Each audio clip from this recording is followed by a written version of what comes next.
नमस्कार। यो हो समाचारमा स्वागत छ। म दिपेश किमिरे। म शशि नेपाल। सुरु गरौँ अहिलेसम्मका प्रमुख समाचारबाट।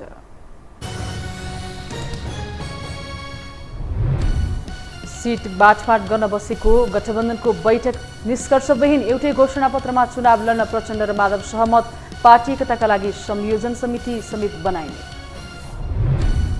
गठबन्धनले राजनीतिलाई दुश्मनीको विषय बनाएको ओलीको आरोप। मिचिएको भूमि नेपालको हो भन्न नसकेको दाबी।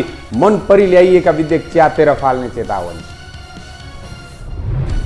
निर्वाचन नजिकैसँगै आयोगले बढाए सक्रियता। खर्च विवरण नबुझाउने दललाई निर्वाचनमा सहभागी नगराइने। प्रचारमा 25 भन्दा बढी मानिस उपस्थित हुन नपाउने प्रस्ताव।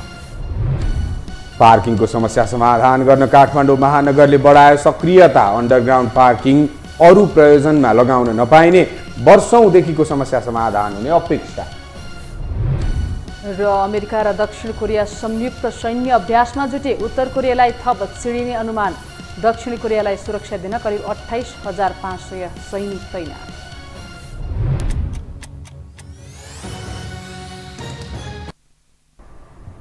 अब समाचार विस्तारमा। निर्वाचनका लागि सिट बाँडफाँड गर्न बसेको सत्ता गठबन्धनको बैठकमा आज पनि सहमति जुट्न सकेन। प्रधानमन्त्रीको सरकारी निवास बालुवाटारमा बसेको बैठकमा सिट बाँडफाँडबारे छलफल भए पनि निष्कर्ष ननिस्किएको सरकारका प्रवक्ता समेत रहेका मन्त्री ज्ञानेन्द्र कार्कीले जानकारी दिनुभयो। भोलि दिउँसो 3 बजे पुनः बैठक बस्ने र सहमति जुटाउने प्रयास गरिने उहाँले बताउनुभयो। बैठकमा सिट बाँडफाँड र त्यसपछिको अवस्थाबारे दलहरूले आफ्नो मोडल पेश गरेका थिए। प्रदेश र प्रतिनिधि सभा निर्वाचनमा गठबन्धन गरेरै निर्वाचनमा लड्ने सत्ता गठबन्धनको निर्णय सिट बाँडफाँडका कारण थप पेचिलो बनिरहेको छ। अन्य साना दल समेत गठबन्धनमा थपिँदा प्रत्यक्षतर्फको 165 सिटको बाँडफाँड थप जटिल बन्ने देखिएको छ। एक रिपोर्ट। गठबन्धन सहित प्रदेश र प्रतिनिधि सभा निर्वाचनमा जाने निर्णय गरेको सत्ता गठबन्धन यति बेला सिट बाँडफाँडको सक्कसमा छ। शीर्ष नेतृत्वले सिट बाँडफाँडमा सहमति जुटाउन कांग्रेस नेता कृष्ण प्रसाद सिटौलाको संयोजकत्वमा 11 सदस्यीय कार्यदल गठन गर्यो। तर 12 बुँदे विस्तृत शान्ति सम्झौतादेखि 7 दललाई सहमत बनाएर माओवादीलाई मूलधारको राजनीतिमा ल्याउन समेत सफल बनेका सिटौला सत्ता गठबन्धनको सिट बाँडफाँड बारे भने सहमति जुटाउन सफल भएनन्। गठबन्धनका दलहरूको बटम लाइन बुझ्न सिटौला नेताहरूको घर घर धाए पनि अझै ठोस प्रस्ताव गर्न नसक्दा पुनः शीर्ष नेताहरू नै सहमति जुटाउने तयारीमा छ। गत निर्वाचन र भर्खरै सम्पन्न स्थानीय तह निर्वाचनको मतभारका आधारमा दलहरूले सिट संख्या मागेका छन्। प्रत्यक्षतर्फ 165 सिटमा गठबन्धनमा आबद्ध दलहरूको अस्वाभाविक दाबीका कारण पनि सिट बाँडफाँड थप जटिल बनेको छ। 5 दलमा कांग्रेसले मात्र 100 सिटमा दाबी गरेको छ। अनौपचारिक रूपमा माओवादी केन्द्रले 60, एकीकृत समाजवादी र जसपा लगायतले 30 सिटमा दाबी गरिरहेका छन्। अर्कोतर्फ बाबुराम भट्टराई, महेन्द्र राय यादव, राजकिशोर यादव, वामदेव गौतम पनि गठबन्धनमै रहेको दाबी गर्न थाले। सिट बाँडफाँड फलामको चिउरा चपाए सरह हुने पक्का छ। 5 दल भित्रैको चाहिँ चुनाव चिन्ह लिएर अरू कोही टाँसिन्छन् मिसिन्छन् भन्ने हामीलाई आपत्ति पनि हुँदैन। खोज्ने अधिकतम हो, तर सबैलाई समेटेर जाने नेतृत्व गर्ने पार्टीले सबै आफै मात्र लड्ने हो भने त किन फेरि यो तालमेलको कुरा आउँथ्यो होइन। त्यस कारणले गर्दाखेरि यो तालमेल गरेर जाने र यो वास्तवमा सहअस्तित्व स्वीकार्ने, सहमति सहकारीका साथ अगाडि बढ्ने भन्ने जुन हामीले प्रतिबद्धता जाहेर गरेका छौँ, त्यो प्रतिबद्धता बमोजिम अगाडि बढ्नका लागि त अब सबैलाई समेटेर जाने। यता नेताहरू भने गठबन्धन हुने भएपछि जित्ने सम्भावना बलियो हुने भन्दै टिकट हत्याउन हानथाप सुरु गरेका छन्। सिन्धुपाल्चोक 1 मा गत निर्वाचनमा विजयी भएका सभामुख अग्निप्रसाद सापकोटा र कांग्रेस नेता मोहन बहादुर बस्नेत मध्ये कसले टिकट पाउला? बस्नेतले टिकट नपाए सार्वजनिक रूपमै विद्रोह गर्ने चेतावनी दिइसकेका छन्। झापा 1 मा कांग्रेस महामन्त्री विश्वप्रकाश शर्मा र माओवादी केन्द्रका नेता राम कार्की आकांक्षी छन्। पहिले जितेको क्षेत्र भएकाले त्यहाँ कार्कीको दाबी कायम छ। तनहुँ 1 मा कांग्रेसका वरिष्ठ नेता रामचन्द्र पौडेल र एकीकृत समाजवादीका नेता कृष्णकुमार श्रेष्ठ किसानले दावी गरिरहेका छन्। गत निर्वाचनमा जनमोर्चाकी सांसद दुर्गा पौडेलले जितेको प्युठानमा काङ्ग्रेसको पनि दावी छ भने समीकरण मिले वामदेव गौतम पनि यही क्षेत्रबाट चुनाव लड्ने दाउमा छन्। एकमात्र निर्वाचन क्षेत्र रहेको डोटीमा तत्कालीन एमालेबाट पूर्व मन्त्री समेत रहेका प्रेम आले र काङ्ग्रेसका सुदूरपश्चिम सभापति रहेका वीरबहादुर बलायर छन्। अधिकांश क्षेत्रमा गठबन्धनकै 2 भन्दा बढी दलका नेताहरूले दावी गर्दा यसको फाइदा उठाउने दाउमा प्रमुख प्रतिपक्षी दल नेकपा एमाले रहेको छ। गठबन्धनलाई धरापमा पार्ने लक्ष्यका साथ एमाले अध्यक्ष केपी ओलीले सार्वजनिक मञ्चमा अधिकांश समय गठबन्धनको विरोधमा खर्चिने गरेका छन्। प्रजातन्त्र प्रजातन्त्र सिद्धियो गठबन्धन मात्रै हो। प्रजातन्त्र सिद्धियो। काङ्ग्रेसले अब के गर्ने भन्दा गठबन्धनका सबै पार्टीका सबै नेताहरूको जहान परिवार। जहान भने त बुझ्नुहुन्छ होला नि साथीहरूले। जहान परिवार नेपाली भाषा।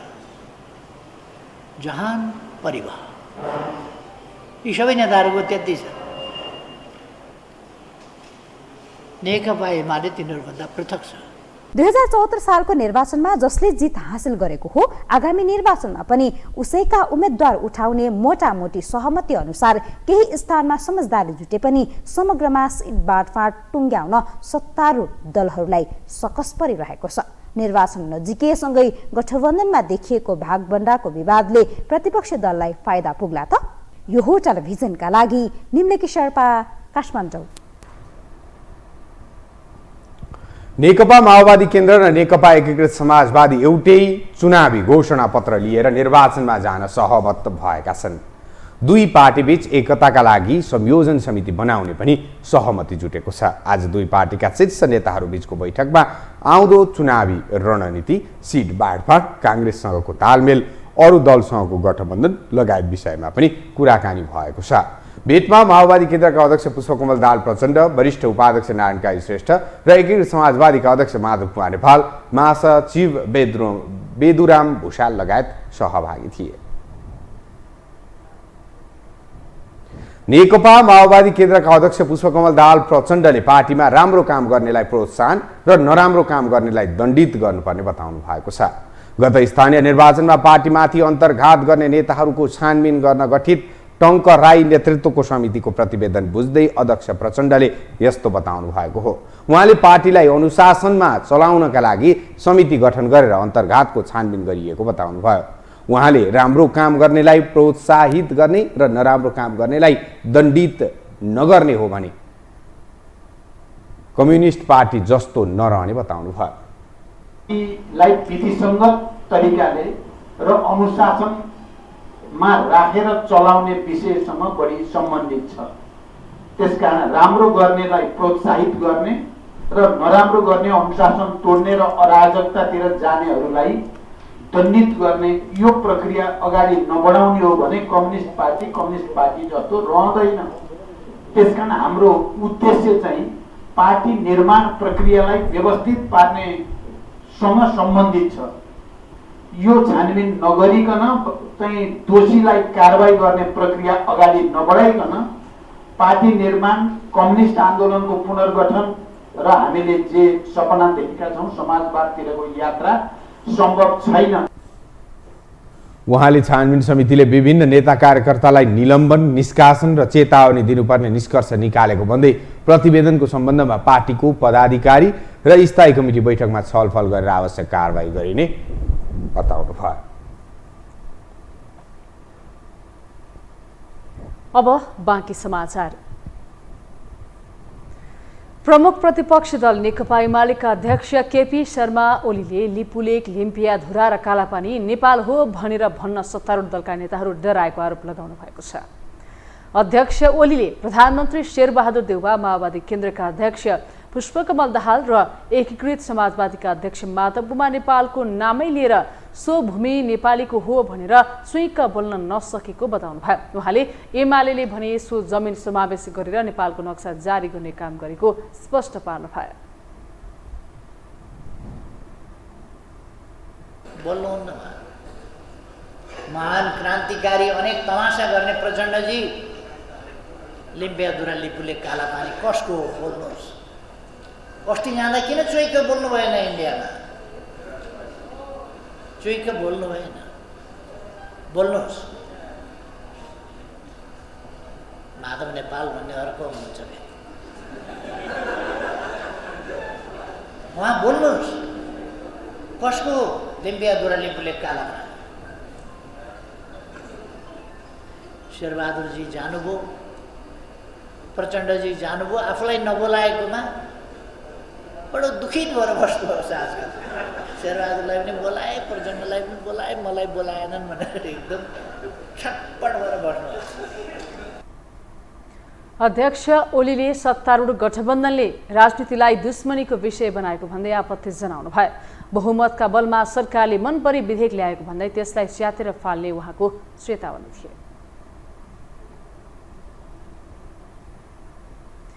निर्वाचन आयोगले वार्षिक आय व्यय विवरण नबुझाउने राजनीतिक दललाई आगामी संघ र प्रदेशको निर्वाचनमा सहभागी नगराउने भएको छ। निर्वाचन आयोगमा 116वटा राजनीतिक दलहरू दर्ता रहेका र त्यसमध्ये आगामी मक्सिर 4 गते हुने संघ र प्रदेशको निर्वाचन प्रयोजनका लागि भने 84वटा राजनीतिक दलहरू मात्रै दर्ता भएका निर्वाचन आयोगले जनाएको छ। उहाँले दल दर्ताका लागि आवश्यक कागजात मध्ये राजनीतिक दलको वार्षिक आय व्यय विवरणको अडिट रिपोर्ट पनि अनिवार्य बुझाउनु पर्ने बताउनुभयो। आयोगमा दर्ता भएका दलहरूले बुझाएको कागजातको अध्ययन भइरहेको र अध्ययन सकेर केही दिनमै निर्वाचनमा भाग लिन पाउने राजनीतिक दलहरूको सूची सार्वजनिक गरिने उहाँले स्पष्ट पार्नुभयो। विशेषतः सरकारी पक्षबाट अथवा सरकारहरूबाट अथवा तहगतहरू सरकारहरूबाट मतदातालाई अथवा निर्वाचनको निष्पक्षता र स्वतन्त्रतालाई प्रभाव पार्ने गरी कुनै पनि काम गर्न गराउनु हुँदैन भन्ने एउटा साझा मान्यता हो। आयोगले निर्वाचनका लागि अर्थ मन्त्रालयसँग 10 अर्ब रुपियाँ माग गरिसकेको सहायक प्रवक्ता अरियालले बताउनुभयो।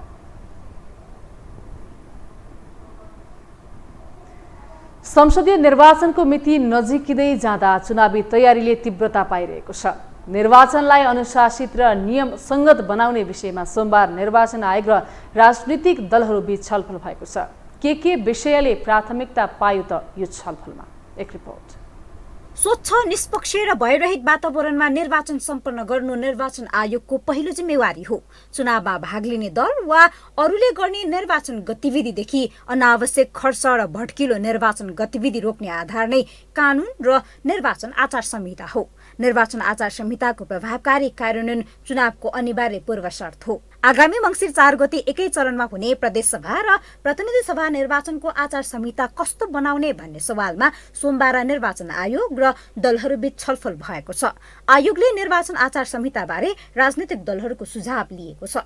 निर्वाचन आचार संहिताको विषयमा सबै राजनीतिक दलहरूबाट विस्तृत सल्लाह सुझाव आएको र राजनीतिक दलका सबै सुझावहरूलाई विश्लेषण गरेर मात्र निर्वाचन आचार संहिता सार्वजनिक गर्ने आयोगको तयारी छ। चुनाव प्रचार प्रसारमा 25 जना भन्दा बढी मानिस सहभागी हुन नपाउने, उम्मेद्वारले चुनावी खर्चका लागि पदाधिकारी तोक्नुपर्ने, निर्वाचनमा खर्च गर्ने रकम राख्न बैंक तथा वित्तीय संस्थामा खाता खोल्नुपर्ने, 25 जना भन्दा बढी आर्थिक सहयोग बैंक खाता मार्फत लिनुपर्ने प्रस्ताव समेत अघि सारेको छ। आज आयोगले मूलतः 3वटा विषयलाई लिएर राजनीतिक दलका प्रतिनिधिहरूलाई बोलाएको हो। एउटा त आसन्न निर्वाचनको तयारीका सन्दर्भमा जुन कुरा हामीले यहाँहरूलाई पटक पटक भनिरहेछौँ त्यही कुराहरू हामीले बतायौँ र त्यसमा उहाँहरूले सन्तोष व्यक्त गर्नुभयो, राम्रो त्यसलाई स्वागत गर्नुभयो। आयोगमा सम्पन्न छलफलमा प्रतिनिधि सभा र प्रदेश सभामा प्रतिनिधित्व गर्ने 12 दलका प्रतिनिधिहरूले दलगत रूपमा आयोगलाई सुझाव दिएका छन्।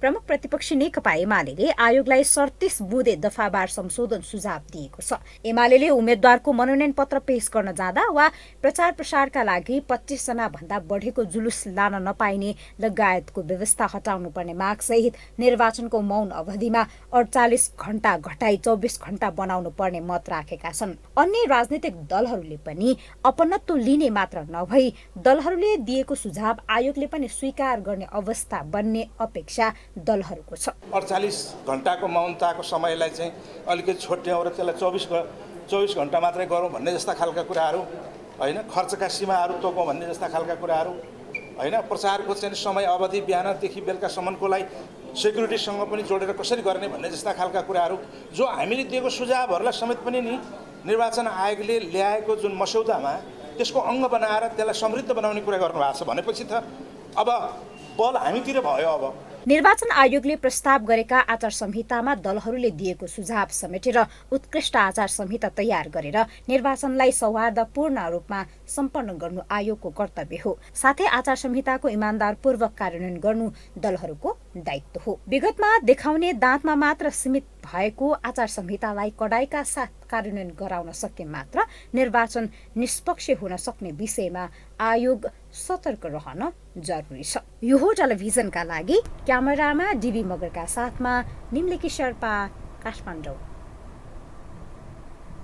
प्रतिनिधि सभाले प्रतिनिधि सभा सदस्य प्रदीप गिरीको निधनप्रति शोक प्रस्ताव पारित गरेको छ। आज बसेको प्रतिनिधि सभा बैठकले प्रतिनिधि सभा सदस्य प्रदीप गिरीको निधन भएको प्रति शोक प्रस्ताव पारित गर्दै श्रद्धाञ्जली व्यक्त गरेको हो। प्रतिनिधि सभाको अर्को बैठक भदौ 7 गते मंगलबार बिहान 10 बजे बस्ने गरी बोलाइएको छ। त्यसैगरी राष्ट्रिय सभाले पनि गिरीको निधनप्रति गहिरो दुःख व्यक्त गर्दै शोक प्रस्ताव पारित गरेको छ। त्यस अवसरमा उहाँको सम्झनामा 1 मिनट मौन धारण समिति गरिएको थियो। राष्ट्रिय सभाको अर्को बैठक यही भाद्र 12 गते आइतबार अपराह्न 1:01 का लागि बोलाइएको छ।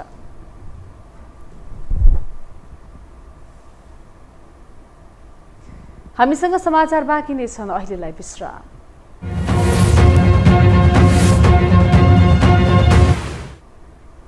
विश्रामपछि स्वागत छ। अब बाँकी समाचार। राष्ट्रपतिले फिर्ता पठाएको नागरिकता विधेयक प्रतिनिधि सभाले जस्ताको त्यस्तै पास गरेपछि यो विषयले नेपालको राजनीतिमा तरङ्ग ल्याइदिएको छ, जसले राष्ट्रपतिमाथि नैतिकताको प्रश्न पेचिलो रूपमा उठाइदिएको छ। एक रिपोर्ट। राष्ट्रपतिबाट फिर्ता भएको विधेयक प्रतिनिधि सभाबाट पास भई राष्ट्रिय सभामा समेत पास हुने अवस्था बनेपछि यो विषय पेचिलो बन्दै गएको छ। नागरिकता विधेयकलाई लिएर सदन दुई धारमा विभाजित भए पनि सबैभन्दा बढी सङ्कट राष्ट्रपतिलाई परेको छ। एक धारले कदमलाई लिएर राष्ट्रपतिको बचाउ गरे पनि अर्को धारले भने अब उनीमाथि नैतिक सङ्कट देखिएको बताउन थालेका छन्। राष्ट्रपतिको मर्यादाको ख्याल समेत नराखी जस्ताको तस्तै विधेयक पास भएपछि यसलाई गैर संसदीय कदमका रूपमा हेरिएको छ भने राष्ट्रपतिले पनि कानुनका जानकारहरूसँग छलफल थालेकी छिन्। अब राष्ट्रिय सभाबाट समेत विधेयक पास भएपछि विचाराधीन राख्ने केही समयको छुट भए पनि राष्ट्रपतिलाई विधेयक फिर्ता पठाउने अधिकार रहने छैन। यही चेपुवामा परेको शीतल निवासले नागरिक अगुवा, पत्रकार, विश्लेषक र कानुनका जानकारहरूसँगको परामर्शलाई निरन्तरता दिइरहेको छ। यसको अर्थ हो नागरिकता विधेयकको सन्दर्भमा राष्ट्रपतिले आन्तरिक तयारी गरिरहेकी छिन्। गत बिहिबार राष्ट्रपति भण्डारीले पत्रकार र वकिललाई छलफलका लागि बोलाएकी थिइन्। राष्ट्रपतिको निमन्त्रणा मान्न पत्रकार शिव गाउँले, आदित्यमान श्रेष्ठ, देवप्रकाश त्रिपाठी, संविधानविद भीमार्जुन आचार्य, वरिष्ठ अधिवक्ता सुरेन्द्र भण्डारी लगायत शीतल निवास पुगेका थिए।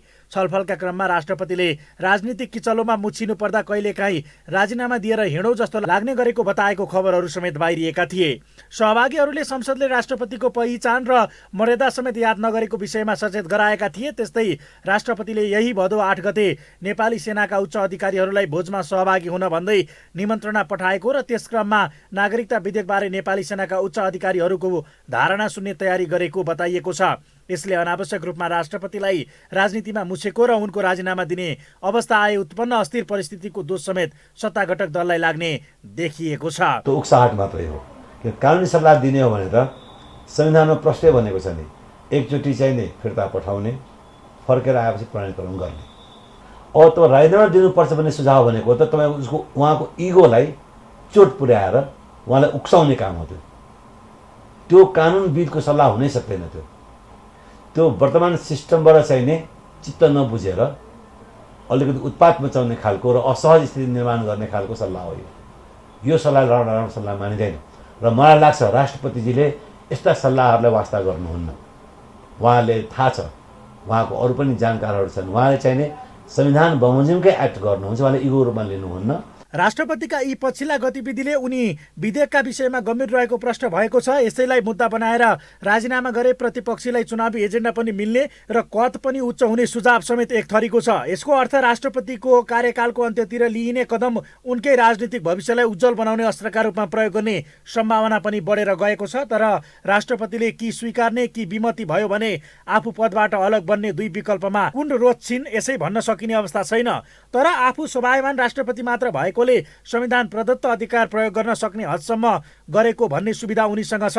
त्यसो भए आफ्नो फेस सेफ हुने र एमालेको मधेसमा नराम्रो सन्देश पनि नजाने दुईवटा फाइदा हुने देखिन्छ। तर यसको धेरै फाइदा भने सत्ता गठबन्धनलाई नै हुने हुँदा पार्टीको सुझाव के आउँछ भन्ने कुरामा समेत राष्ट्रपतिको आगामी कदम भर पर्ने देखिएको छ।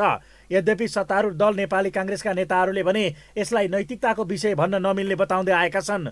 अहिलेको अवस्था राष्ट्रपति र संसद दुवैले संविधान प्रदत्त अधिकार प्रयोग गरेको मात्र भएकोले यसलाई विवादको विषय बनाउन नहुने उनीहरूको तर्क छ। राष्ट्रपतिजीले चाहिँ 8वटा बुँदामा चाहिँ उहाँले जिज्ञासा राख्नुभयो। त्यो 8वटा राष्ट्रपतिको गरेको निर्णयलाई अन्यथा लिएको पनि छैन व्यवस्थापिका सांसदले। राष्ट्रपतिज्यूले पठाइसकेपछि फेरि सांसदहरूले गहन छलफल गरौँ। गहन छलफल गर्दाखेरि अहिलेको वस्तुस्थिति विशेष गरेर तराईका जिल्लाहरूमा र आम नेपालमा त्यस्तो धेरै समस्या भएको कारणले चाहिँ त्यो नै पठाउने निर्णय भयो। त्यसमा राष्ट्रपतिजीले अन्यथा मान्नु पनि परेन र व्यवस्थापिका सांसदले पनि अन्यथा मान्नु परेन। विधेयक राष्ट्रिय सभाले रोक्न सक्ने अवस्था अझै छ। त्यहाँ पनि सत्तारूढकै बहुमत भएका कारण यो पनि सम्भव भने देखिँदैन। यसको अर्थ अब विधेयक राष्ट्रपतिबाट पास गर्नुको विकल्प छैन। तर जसरी उनले नैतिकताको सङ्कटको महसुस गरिरहेकी छिन् त्यो भने हिजोका दिनमा उनले संसद विघटनको प्रस्ताव मिनेटमा स्वीकृत गर्ने कामको अघि फिक्का देखिएको छ। किनभने उनले स्वीकृत गरेको निर्णय अदालतले फिर्ता गरे पनि त्यति बेला उनले नैतिकताको विषयलाई बेवास्ता गरेकी थिइन्। फोहोरको समस्या क्रमशः समाधानतर्फ गएपछि काठमाडौँ महानगर नयाँ एजेन्डा सहित फिल्डमा उत्रिएको छ। राजधानीमा समस्या बन्दै आइरहेको सवारी पार्किङको समस्या समाधानमा महानगर सक्रिय बनेको हो। एक रिपोर्ट। काठमाडौँमा सवारी पार्किङको समस्या नयाँ होइन। महानगरवासीले वर्षौंदेखि भोग्दै आइरहेको सवारी पार्किङको समस्या अब भने केही हदसम्म भए पनि समाधान हुने देखिएको छ। महानगरपालिकाको मेयर बालेन्द्र शाहले आफ्नो चुनावी एजेन्डा नै बनाएको राजधानीको पार्किङ व्यवस्थापन कार्यान्वयन गर्नतर्फ महानगर लागि परेको छ। भवन बनाउँदा पार्किङको नाममा नक्सा पास गर्ने तर अनाधिकृत रूपमा व्यापार व्यवसाय सञ्चालनमा ल्याएका त्यस्ता संरचनालाई महानगर प्रहरी बलको नेतृत्वमा भत्काउन सुरु गरिसकेको छ।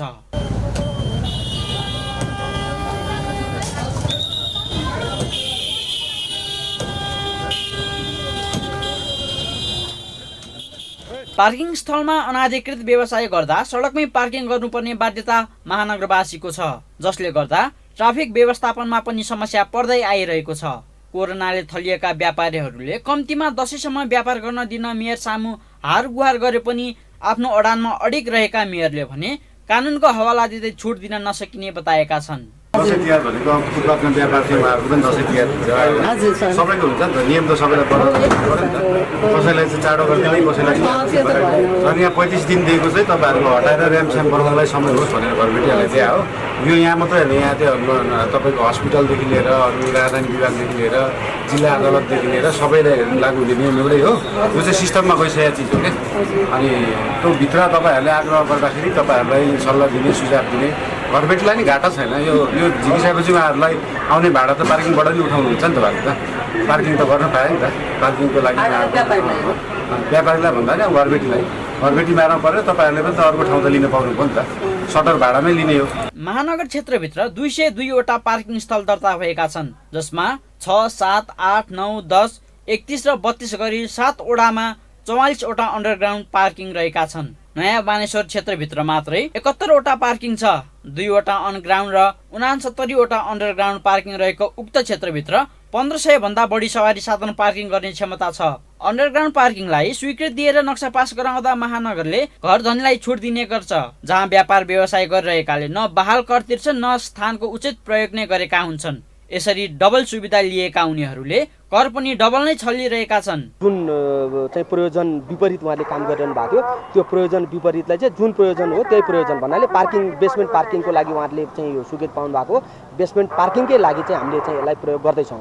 र अब यसमा चाहिँ हामीले तथ्याङ्क निकालेका छौँ। जस्तो उहाँहरूलाई चाहिँ बेसमेन्ट पार्किङको लागि चाहिँ उहाँहरूले चाहिँ छुट पाउनु भएको छ, के अरे नक्सा पासको छुट पाउनु भएको छ होइन। उहाँहरूले चाहिँ यो जुन चाहिँ बेसमेन्ट पार्किङमा चाहिँ पार्किङ गर्नुपर्ने ठाउँमा उहाँहरूले अहिले स्टोर अन्य प्रयोजनमा प्रयोग गरिरहनु भएको थियो भने त्यसबाट उहाँले इन्कम गर्नुभएको छ भने चाहिँ त्यो इन्कम ट्याक्स पनि उहाँले चाहिँ तिर्नु भएको छैन र त्यो प्रयोजन बापत भाडा कर पनि उहाँले चाहिँ तिर्नु भएको छैन भन्नाले हामी ती सबै कुराहरूको चाहिँ हाम्रो नोटिसमा चाहिँ छ। महानगर हिजो जस्तो नभई व्यवस्थित भइसकेकाले महानगरको अनुशासनभित्र रहनुपर्ने महानगरवासी व्यवसायी सबैको कर्तव्य पनि हो। महानगरको यस्तो कदमले राजधानीमा पार्किङको समस्या केही हदसम्म भए पनि समाधान हुने देखिन्छ।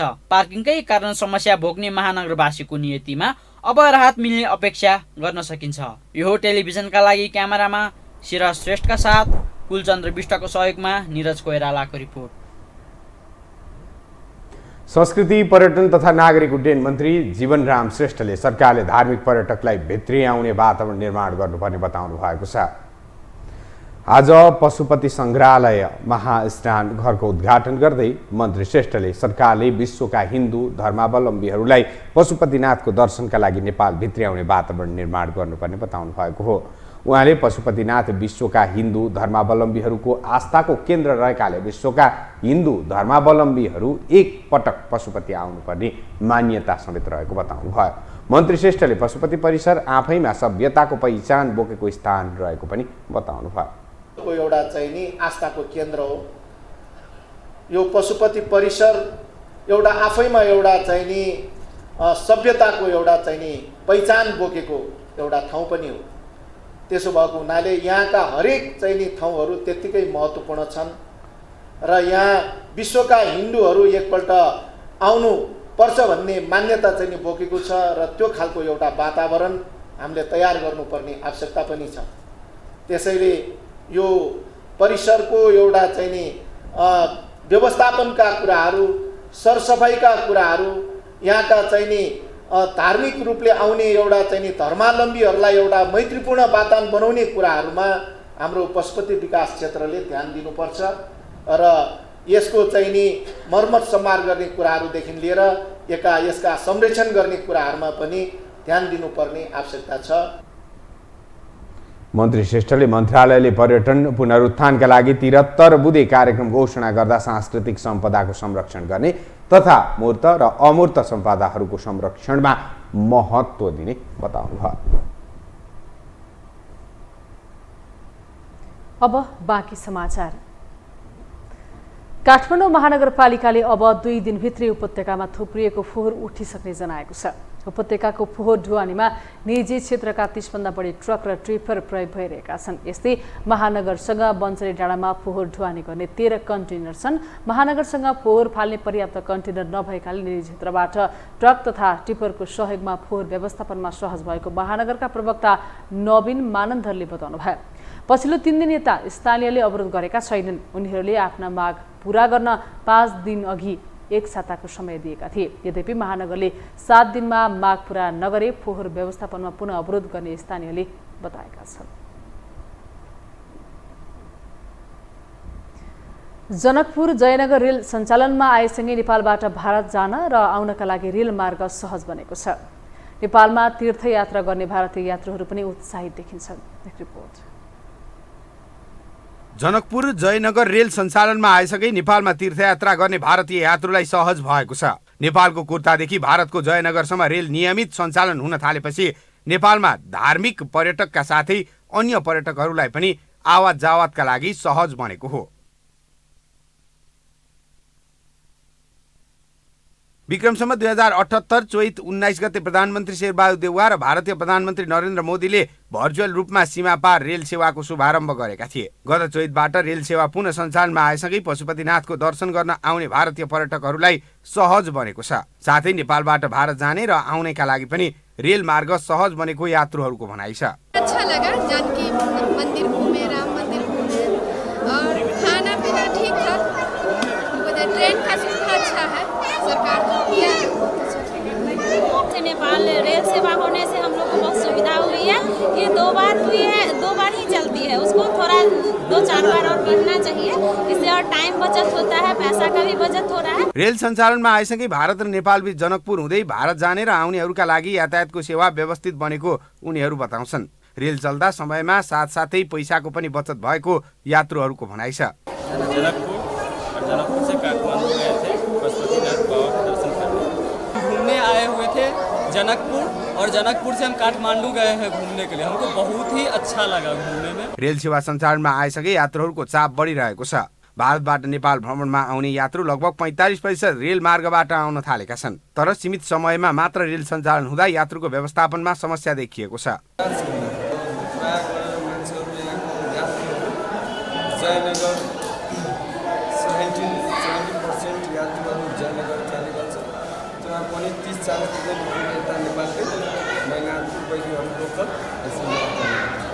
सरकारले पुस 2075बाट नै जनकपुर जयनगर रुटमा रेल चलाउने घोषणा गरेको थियो। तर विविध कारण देखाएर रेल चलाउन अलमल हुँदै आएको थियो। तर गत वर्षको चैतबाट रेल पुनः सञ्चालनमा आएसँगै नेपाली र भारतीय नागरिकलाई आवत जावतमा सहज भएको छ। पछिल्लो 24 घण्टामा नेपालमा थप 658 जनामा कोरोना संक्रमण पुष्टि भएको छ। स्वास्थ्य तथा जनसङ्ख्या मन्त्रालयका अनुसार 3381 PCR परीक्षणमा 405 जना र 3262 एन्टिजेन परीक्षणमा 253 जना गरी 658 जनामा संक्रमण पुष्टि भएको हो। त्यस्तै मन्त्रालयका अनुसार संक्रमणबाट 1 जनाको मृत्यु भएको छ। त्यस्तै 456 जना संक्रमण मुक्त भएका छन्। अब पालो आर्थिक समाचारको।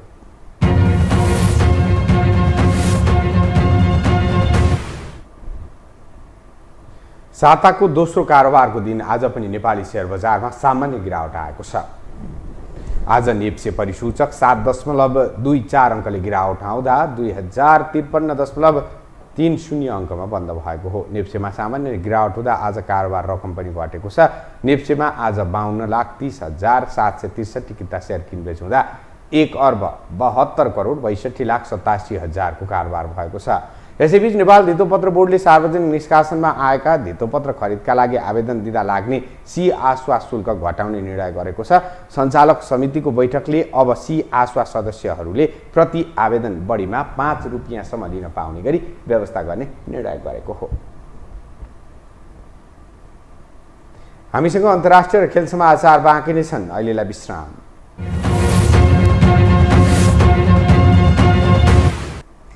विश्रामपछि पुनः स्वागत छ। अब पालो अन्तर्राष्ट्रिय समाचारको।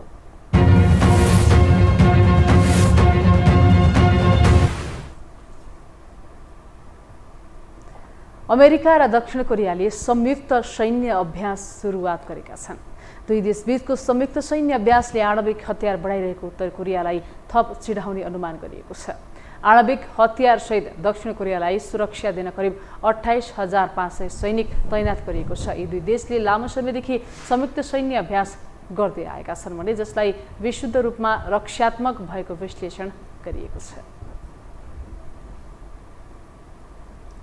अब पालो खेल समाचारको।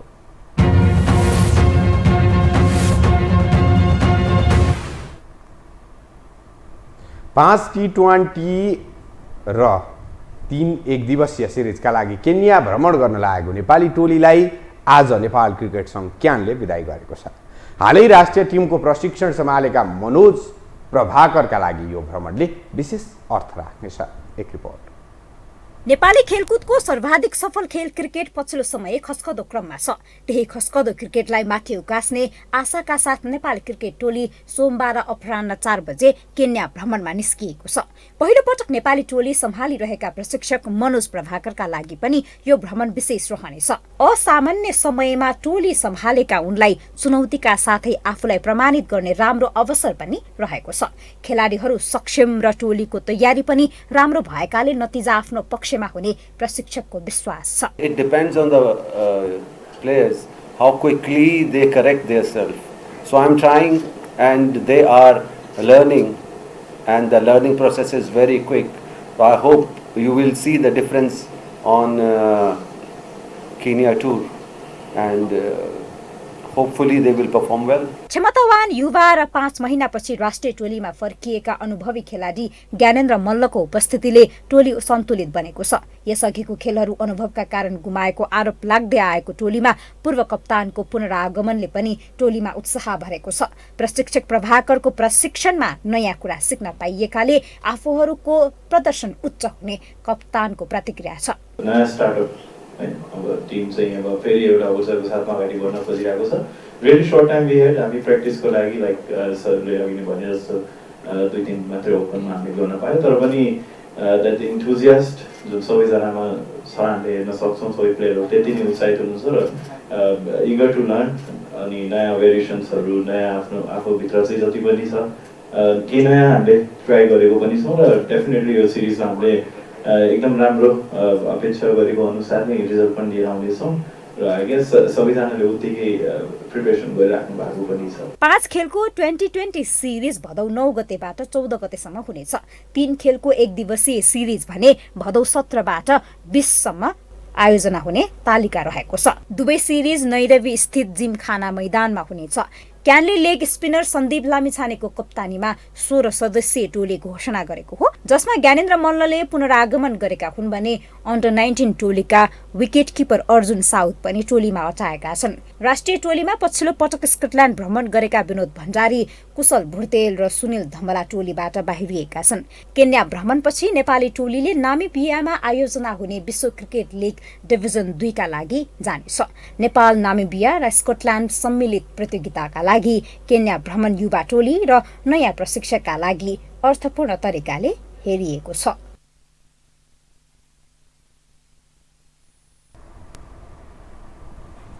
खेल समाचारसँगै हामी यो समाचारको अन्त्यमा आइपुगेका छौँ। बिदा हुनु अघि प्रमुख समाचार पुनः एकपटक।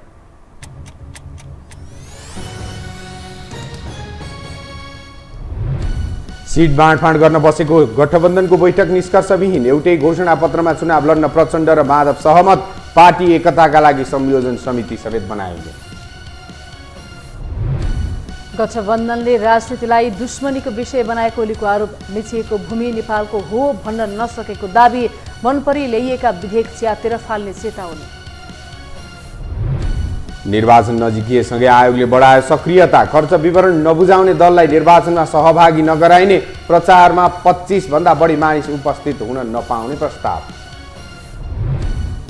पार्किङको समस्या समाधान गर्न काठमाडौँ महानगरले बढायो सक्रियता। अन्डरग्राउन्ड पार्किङ अरू प्रयोजनमा नलगाउन आग्रह। वर्षौंदेखिको समस्या समाधान हुने अपेक्षा। र अमेरिका र दक्षिण कोरिया संयुक्त सैन्य अभ्यासमा जुटे। उत्तर कोरियालाई थप चिरिने अनुमान। दक्षिण कोरियालाई सुरक्षा दिन करिब 28,500 सैनिक तैनात।